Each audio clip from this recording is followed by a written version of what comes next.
Hi, my name is Laura and I recently attempted to through hike the Appalachian Trail. Didn't go according to plan. I made it as far as Hot Springs, just past Hot Springs, and I decided ultimately to get off trail for good. So today I wanted to discuss if I were to through hike again, if I were to attempt to through hike again, I should say, what I would do differently in preparation, what I would do differently out on trail to help me be more successful and to hopefully help me make it all the way to Katahdin in Maine. So the very first thing that I would do differently would be to try to through hike solo.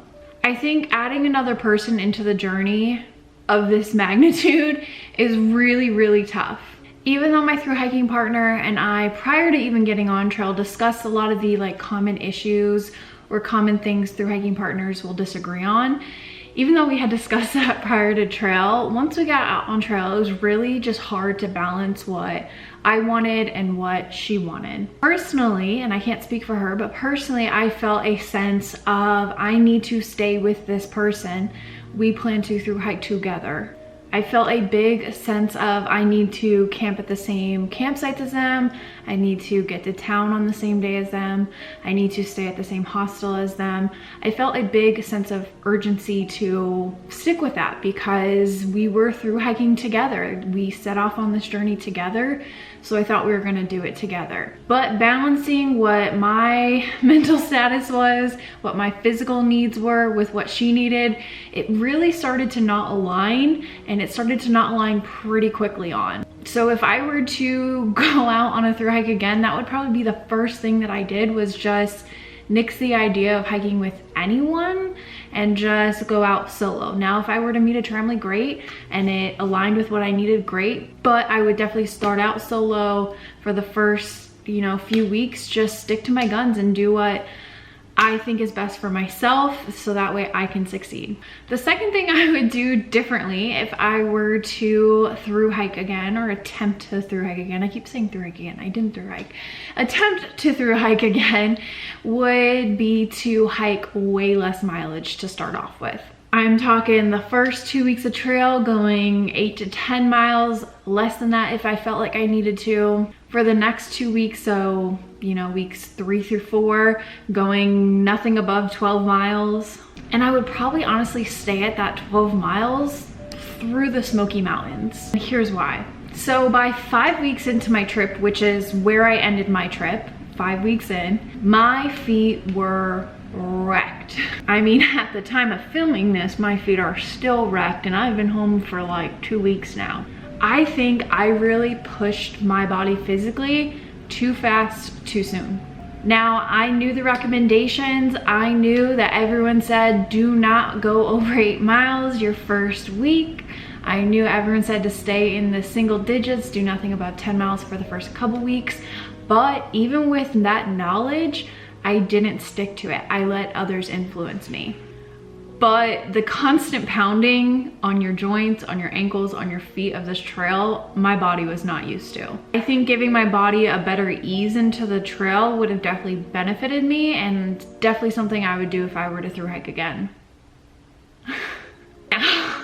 The third thing I would do differently, and I know this is probably very controversial because I already got some comments talking about this, about my previous through hike attempt, but I would take more zeros on the trail. Now, don't get me wrong, I did take a good amount of zeros for sure, for sure. But from what I planned in my head prior to trail versus what I was actually doing mileage-wise on trail, I definitely think I should have taken more rest days. So for example, I remember we got to Neal's Gap. We had narrowed in, I think we did 3 or 4 miles that day, and I was in bed. We got there really early. We had plenty of time to rest at the hostel that we stayed at. We stayed at, what was that called? Hidden Pond Hostel. It was a new hostel this year, or this season. We had been hiking for a week-ish at that point, and I definitely hadn't been hiking daily that mileage at home. I should have taken a 0 when we were there. I should have taken a 0 there. While at the time my body wasn't like, I need a 0, I think in the long run, it definitely would have helped me out and would have helped my muscle recovery, would have helped my joints recover from that first week of being out on trail. So definitely if I were to go out and through hike again, I would probably take a 0 when I got to Neal's Gap. Even though it's so early on, and I know a lot of people are like, you shouldn't take a 0 that early on because like you have so many more months of hiking, like you're gonna blow your budget if you start taking so many 0s at the beginning. I think it would have benefited me physically and also mentally at that point, just to like be out of the wilderness. So yeah, I would definitely try to take more 0s periodically throughout to just rest and recover. So going along with the same theme of taking more 0s or staying in town, if I were to go back out on trail again,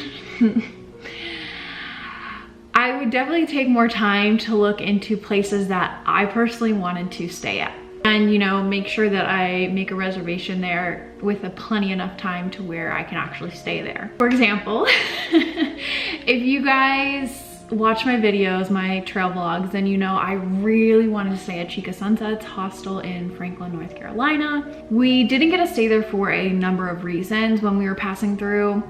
First reason, when we were planning out our mileage, or rather when the group was planning out the mileage, we didn't really think we were gonna stay at Franklin. We ended up just staying there last minute because of some really bad weather coming in. But by the time we decided to actually stay in Franklin and we called Chica Sunsets, there wasn't enough beds for the whole group to stay there. There was only 1 bed and there was 3 of us that were trying to get into town. So we opted to stay somewhere else, and that was kind of a big bummer for me. So that's something, if I were to go out and attempt a through hike again, I would definitely make sure that I stick to my guns, and if I want to stay at a place, that's the place I stay at, and I make sure that I make a reservation with plenty of time, and just, you know, generally go to places that I want to visit, places that I've heard of. In the same respect as going into town, if I were to try to through hike again, I would probably try to stay in some private rooms in hostels every once in a while. While I would be through hiking solo, I think it's really important for me to just have my own personal space. Typically solo hikers will end up in the bunk room, which you're kind of thrown in with whoever else is there at the time. Could be snorers, I'm looking at you snorers. You know, whatever kind of sleepers are in the bunk room, that's what you're stuck with. So typically solo hikers are thrown in the bunk room, or go to the bunk room because it's cheaper when you're by yourself.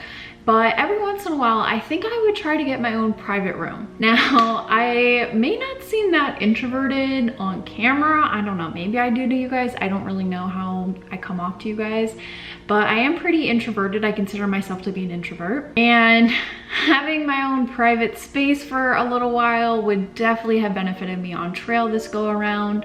Now, a big question I'm sure a lot of you are probably wondering is if I would change my start date. You know, I'm not really sure if I would or not, but this is something that I have thought about in the 2 weeks of me being home. Part of me believes the cold weather, specifically the cold rain, really influenced a lot of me wanting to get off trail, and it really played a lot of mind tricks on me. So starting a bit later would mean that I would have less chance of having cold or cold rain, to be more specific.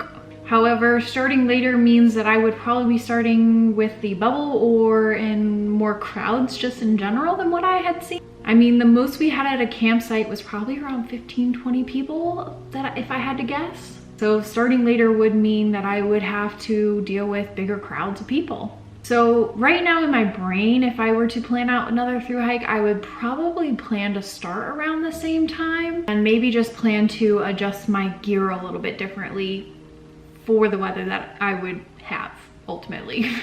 Or the other thought is to start way later, way after that main bubble passes through in March, and kind of just accept the fact that if I had to flip up and not do a true Novo and flip up and go to Katahdin earlier before it closes in October, and then flip back down and finish the rest of the mileage, just kind of accept that fact. So that's kind of like the two thought processes that went through my brain of thinking like if I were to through hike again, what I would do. Different gear for the weather that we had. So we had a lot of cold nights, as you can imagine. A couple mornings waking up to snow on the ground that was not there the night before.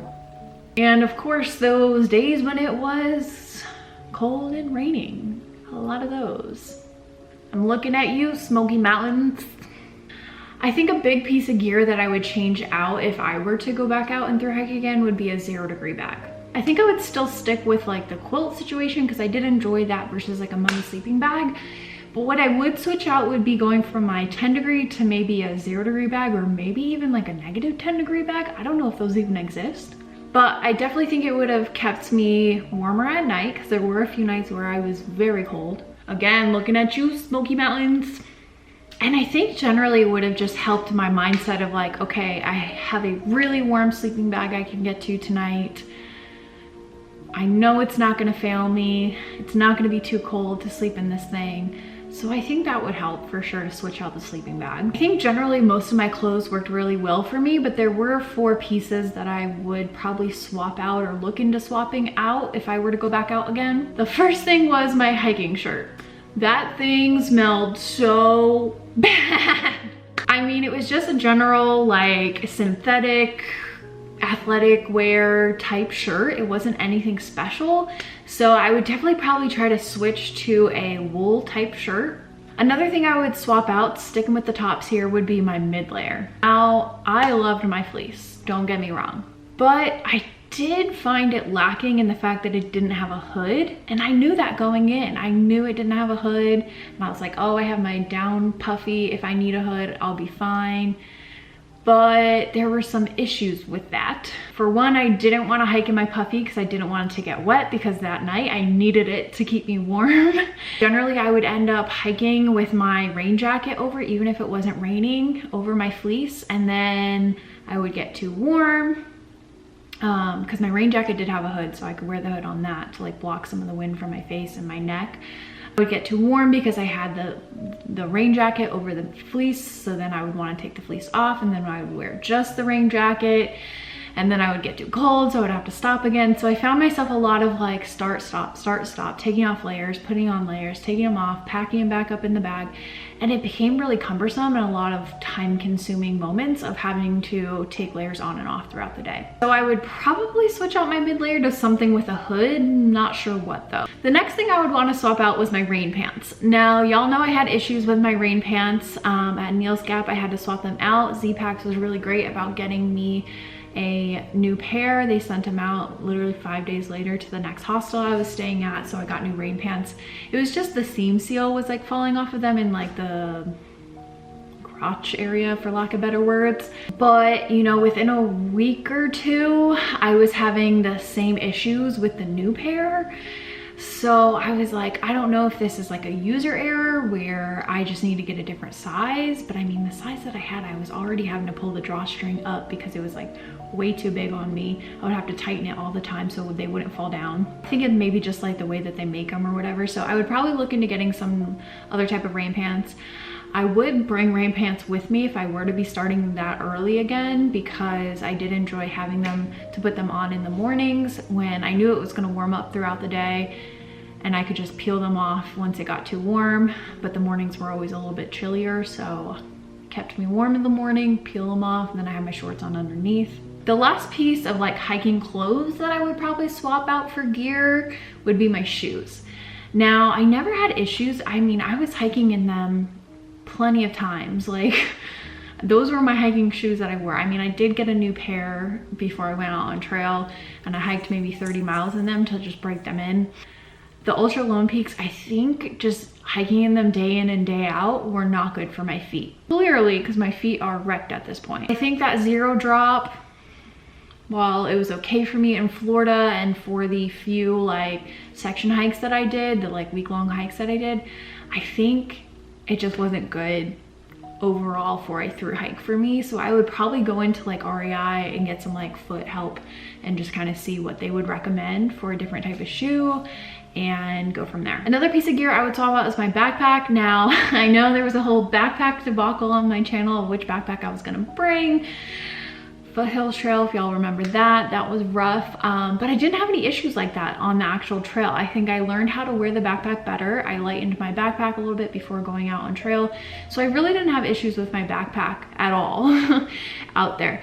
But I think if I were to go out on a thru hike again, I don't think it would be next year because I would need to save up money again. So it would be a couple years from now if I were to do it.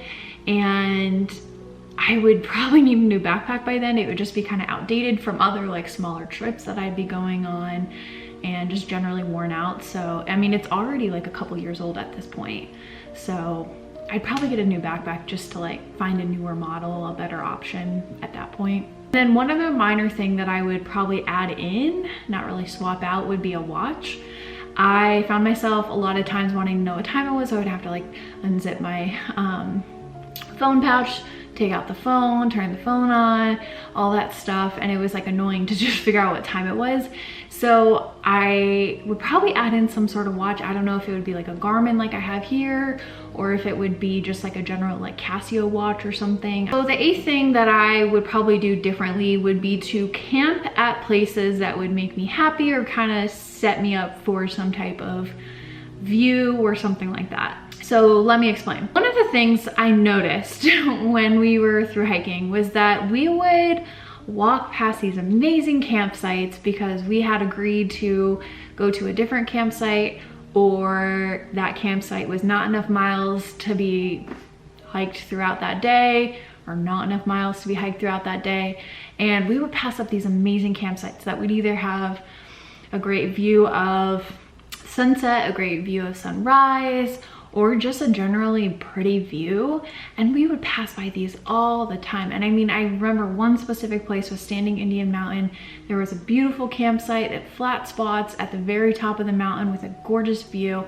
And I think someone that we were hiking with or hiking around actually stayed up there and said it was really pretty, but time-lapse wise it wasn't good for the camera, but it was still really pretty up there, and it wasn't as windy as they thought. And I remember wanting to stay there, but we had agreed to go to a different campsite that night, and so we had to keep hiking. So I think one of the things I would do if I were to go back out myself is if I saw a great campsite like that, I would just stop for the day and stay there. Or I would try to look ahead on like Far Out or whatever and try to plan to my mileage to be able to stay at those places. The 9th thing, and you know, if you ask one of my Trembly members, Steven, if this would ever come out of my mouth, he would say absolutely not. But the 9th thing I would do differently is to start hiking earlier in the mornings. Okay, hear me out on this one. I know what you're thinking, Steven. You're not gonna do that. You would never do that. But hear me out. For whatever reason, I found it really hard to wake up on trail early in the morning. Probably should have set some alarms, but I didn't want to be that person at camp that sets an alarm, wakes everyone else up, getting all my gear together, whatever. I didn't want to be that person. So I didn't want to set alarms, which in turn meant I wasn't getting up. But I think if I were to go out again, I would just suck it up. I would set an alarm. Maybe if I had my Garmin watch, I could set my alarm on here, and then it would just vibrate on my arm and wake me up that way versus like having a sound. And then, you know, just generally plan to try to tent away from people so that way I could pack up all my stuff and get out without bugging people. But I think hiking starting earlier in the day would have greatly benefited me and would have given me a lot more opportunities than I had. And the 10th and final thing that I would probably do differently, and this is something I'm considering, I don't know if I necessarily would do it, but I would consider doing what Polar Bear Treks is called a head start. Now, Polar Bear Treks is a YouTube channel that I started following before I went out on my thru hike. And what he did was basically he went out, I think it was September or October of 2022, and he went out and hiked as many miles as he could up until it got too cold, and then he went home for the cold season. So he had kind of a head start on the rest of the group that was starting in 2023. Then in 2023, I think he went back out in February. I'm not really sure. Honestly, I haven't followed up on his channel. I should go back. He actually commented on one of my videos today. I should go check up on his channel and see how he was doing.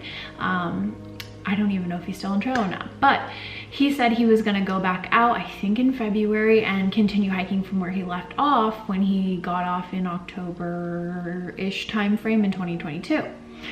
So, I mean, it still technically counts as a through hike as long as you finish before when you started hiking in 2022. It's just not doing it all within the same calendar year. It's just within a year time span. So I think that that was a really smart thing to do, and I would definitely consider doing it because it would give me time to really relax and not feel like I'm being rushed. I could just hike as far as I wanted to hike in the fall, get to see some really cool fall autumn colors, which you don't see down here in South Florida. So I think that would be really cool. Hike as far as I could hike. When it got too cold or I just needed to rest, I'd come home for the winter season, continue training, get back out there in February, March, whenever, and then you're already ahead of the bubble. And you can take your time to get to Katahdin because you're not in a rush to get there. So I think that's something that I would consider doing. I also know Alicia in the Mountains is doing a flip-flop in 2024, so that's something that I would also consider doing just so that I'm not rushed in any sense of the word. I think that's a big part of the mental game of why I got off, is I felt so rushed. I felt so rushed. So those are just a few things that I would probably do differently if I were to attempt a through hike again. I think they would help me be more successful and hopefully help me get all the way to Katahdin. I do have a few other ideas, and I've heard from you guys actually in the comments of my videos, some other ideas of things that I could have done differently. So if you would like a part 2 of this video, definitely let me know in the comments down below. Give it a like, give the video a like, and I can definitely make a part 2 for you guys. Next video, and I kind of hinted at this in other videos, I am going on a trip. By the time you guys are seeing the next video, I'll actually be back from the trip already, so I don't mind telling y'all the details. But so next video is gonna be me announcing where I'm going for my trip, kind of what my plans are, and then we'll kind of like pack together and I'll show you guys what I'm bringing with me. So excited for my trip. The following videos after that will actually be my trip that I'm gonna take you guys along with. I'm gonna film the trip, so you guys will get to see the whole trip. So if you don't want to miss out on my trip, definitely go ahead and subscribe. Don't forget to hit the bell so you're notified when I do post. I'll see you guys in the next video. Bye.